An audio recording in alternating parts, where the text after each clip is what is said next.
नमस्कार। आज हम प्राचीन भारत के एक बड़े ही दिलचस्प गणराज्य वृज्जी की थोड़ी गहराई से पड़ताल कर रहे हैं। जी, ये उत्तर बिहार में स्थित था, है ना। और इसका जिक्र कई प्राचीन ग्रंथों और ऐतिहासिक लेखों में भी मिलता है। हाँ, और वही हमारे आज के विश्लेषण का आधार है। तो कोशिश करते हैं इन स्रोतों से वृज्जी की खास बातों को समझने की। बिल्कुल। और वृज्जी देखिए सिर्फ एक राज्य नहीं था, वो उससे कहीं ज्यादा एक अलग तरह की व्यवस्था थी। अच्छा। हाँ, ये बौद्ध काल का एक प्रमुख गणराज्य था। मतलब जहाँ शासन किसी एक राजा का ना होकर शायद कई कुलों या चुने हुए समूहों का होता था। इसकी अपनी एक खास पहचान और प्रभाव था उस समय। तो ये गणराज्य या जैसा आपने कहा गणसंघ, इसकी बनावट कैसी थी? मतलब ये अकेला था या कई हिस्से थे इसके? नहीं, ये कई हिस्सों से मिलकर बना था। जो प्राचीन साहित्य है वो इसे अठकुल कहता है। अठकुल, 8 कुल। जी हाँ, मतलब इसमें 8 सदस्य कुल या गणराज्य शामिल थे, जैसे विदेह, लिच्छवी और यात्रिक गण। ये नाम तो काफी सुने हुए हैं, प्रसिद्ध हैं। हाँ, सुना है। और तो और पाणिनि जैसे प्राचीन व्याकरण के आचार्य ने भी वृज्जियों का उल्लेख किया है। अच्छा। और कौटिल्य ने भी।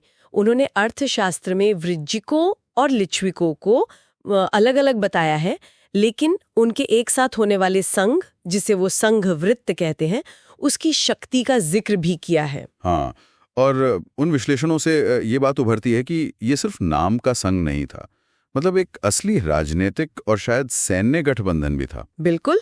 हो सकता है कि अलग अलग कुलों में आपस में थोड़ी खींचतान रहती हो, पर बाहरी मामलों में वो शायद एकजुट हो जाते थे। अच्छा, तो इसका वैशाली से क्या रिश्ता था? क्योंकि अक्सर वृज्जी और वैशाली का नाम साथ साथ आता है। हाँ, ये एक जरूरी सवाल है। देखिए, जो 7वीं सदी के चीनी यात्री थे, ह्वेनतांग या युआन शुआंग जिन्हें कहते हैं जी, उन्होंने अपने यात्रा विवरण में वृज्जी देश को वैशाली से अलग बताया है। ओह अच्छा, अलग बताया। हाँ, लेकिन ये भी साफ लिखा कि दोनों के बीच गहरे संबंध थे। हो सकता है सांस्कृतिक हो, सामाजिक हो या राजनीतिक। पर वृज्जी की असली ताकत का अंदाजा शायद उसके सबसे बड़े दुश्मन से हुए संघर्ष से लगता है। मगध साम्राज्य से। जी हाँ, मगध साम्राज्य से। मगध और सम्राट अजातशत्रु। हाँ, हमारे स्रोतों में भी इस पर काफी जोर है कि ये कितना असाधारण था। मतलब एक गणराज्य संघ, वो उस समय के सबसे शक्तिशाली साम्राज्य को सीधी टक्कर दे रहा था। बिल्कुल, ये कोई मामूली बात नहीं थी। ये लड़ाई कितनी लंबी चली या कितनी गंभीर थी? ये काफी गंभीर और शायद लंबी भी चली।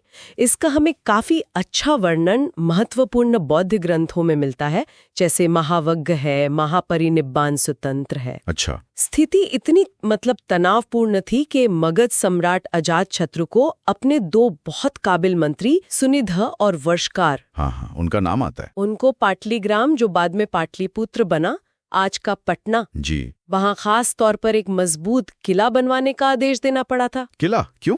वृज्जियों के हमलों से बचने के लिए। मगध की जो नई राजधानी बन रही थी उसे सुरक्षित रखना था। बाप रे, पाटलिपुत्र में किला बनवाना पड़ा वृज्जियों से बचने के लिए। ये तो उनकी सैन्य ताकत को दिखाता है। जाहिर है, ये दिखाता है कि गण राज्यों का प्रभाव कितना जबरदस्त हो सकता था।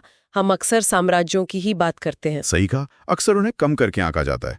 अच्छा, वृज्जी की और क्या खास बात थी जिसने इसे इतिहास में इतना जरूरी बना दिया? यहाँ शायद वृज्जी के इतिहास का सबसे महत्वपूर्ण और हम कह सकते हैं सबसे दूरगामी प्रभाव वाला पहलू आता है। वो क्या? जैन परंपरा के जो 24वें और अंतिम तीर्थंकर थे, भगवान महावीर, हाँ, वो इसी वृज्जी गणराज्य के एक प्रमुख सदस्य ज्ञात्रिक कुल, उसी के राजकुमार थे। क्या बात है, सच में?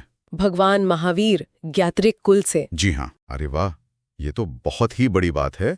मतलब वृज्जी सिर्फ राजनीतिक या सैनिक लिहाज से ही नहीं, बल्कि उस युग के जो बड़े धार्मिक और दार्शनिक आंदोलन थे उनका एक तरह से केंद्र था। बिल्कुल सही कहा आपने। भगवान महावीर का ज्ञात्रिक कुल से होना वृज्जी को एक बिल्कुल अलग, एक आध्यात्मिक पहचान देता है। उनके जन्मस्थान और कर्म क्षेत्र का हिस्सा होने की वजह से वृज्जी भारतीय सभ्यता के इतिहास में हमेशा के लिए अंकित हो गया। सही है। और कुछ विद्वान तो ये भी मानते हैं कि इसका प्रभाव शायद बाद में मौर्य काल तक भी रहा। अच्छा, मौर्य काल तक? हाँ, जैसे एक प्रसिद्ध विद्वान थे बुल्हर। उनका मानना था कि सम्राट अशोक के जो शिलालेख हैं उसमें 13वें शिलालेख में एक नाम आता है वज्री। वज्री? हाँ, वो शायद वृज्जी गणराज्य का ही संदर्भ है। वैसे ग्रंथों में इसे वृज्जी या वज्जी नाम से ही जाना जाता है। तो ये सारी जानकारी अगर हम एक साथ रखें तो हम क्या कह सकते हैं? वृज्जी कोई छोटा मोटा साधारण सा प्राचीन राज्य तो बिल्कुल नहीं था। बिल्कुल नहीं था। ये एक शक्तिशाली गणराज्य संघ था, अट्ठाकुल जिसे कहा गया। हाँ। जिसके पास मगध जैसे बड़े साम्राज्य को चुनौती देने की सैन्य ताकत थी। और सबसे बड़ी बात, ये जैन धर्म के अंतिम तीर्थंकर भगवान महावीर की भूमि थी। निश्चित रूप से। वृज्जी का अध्ययन हमें प्राचीन भारत की राजनीतिक विविधता की एक बहुत अच्छी मिसाल देता है। सही। ये याद दिलाता है कि उस दौर में सिर्फ राजाओं और सम्राटों का ही बोलबाला नहीं था, उनके बराबर, उनके समानांतर ऐसे गणराज्य भी थे जो फल फूल रहे थे, जिनकी अपनी अलग शासन प्रणाली थी, संस्कृति थी, प्रभाव था। बिल्कुल। और श्रोताओं के लिए एक विचार यहाँ छोड़ जाते हैं।